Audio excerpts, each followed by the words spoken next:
My name is Sylvia, and I first started coming to Grace back in 2012.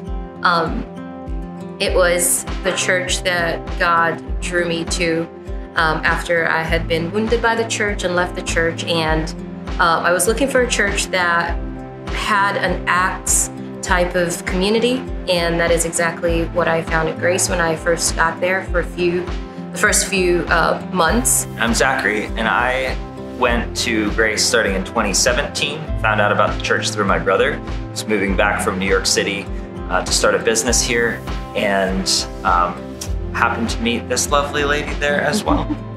We got married November of 2019, and so we were very excited, rose-colored eyes, like the whole 9 yards. We were looking at 2020 with such anticipation, expectation. We had all these plans for how we could host people in our tiny apartment.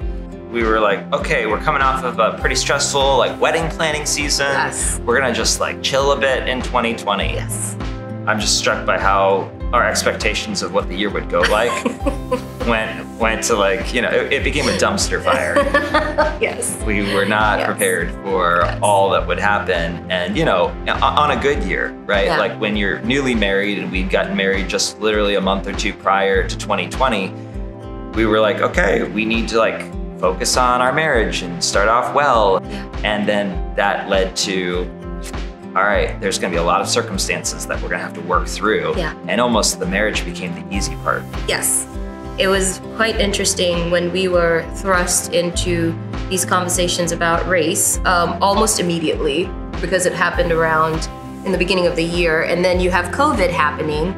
I work in the emergency room, and unfortunately I worked in one of the hardest hit counties in Maryland, and so we were feeling very pulled from different angles, not just emotionally, but physically. And then you throw the election into that dumpster fire, and everything was, every single interaction was a difficult conversation. And I think the biggest part of it was we felt alone. Mainly the first part of 2020, we felt isolated, we felt alone. Yeah. And a lot of it was to the conversations that we wanted to have and needed to have about race and racial justice, and the conversations that weren't happening within our existing community. Yeah. It's funny to try and talk about the lessons that we learned, because in some ways we're still unpacking them and learning what was it that we gained through this. But I think some of the things that come to mind for me are there's just such a treasuring of those people who can hold your heart and who are dear to you, because they see you where you're at, and they listen, and they're just there for you to be compassionate and comforting. Yeah. That's really something that I think we probably grew to appreciate even more than we had before. We love a God, or rather God loves us, right? And because he loves us, we love him. And he is the kind of God that is near the brokenhearted and those who are crushed in spirit. That has been one of the constant, not necessarily realizations, but it has been brought to the forefront when it comes to whether it's racial justice, or whether it's all the pain that we all experienced through COVID, right? Whether it's all the wounds that we carry with us that we don't even know we have, that inform how we live.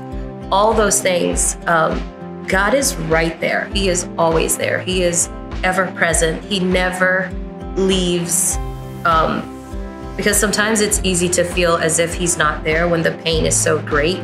But that is when he's actually the most present, and he describes himself as that person that will be there when brokenness is in existence. And so he is a God that we can count on. And I think that's been one of the biggest things that has come out of 2020, is that he's trustworthy. He is absolutely trustworthy.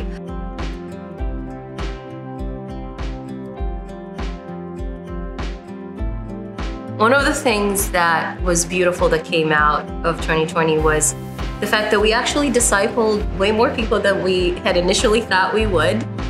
We had so many relationships that the Lord just sparked that were beautiful. Some of them from the beginning of 2020, some of them towards the end of 2020, and some of them even now into 2021. So it's been this really beautiful answer to a prayer, which we know is Father's heart, is for people to get to know Him and to love Him. And so that has been amazing and wonderful.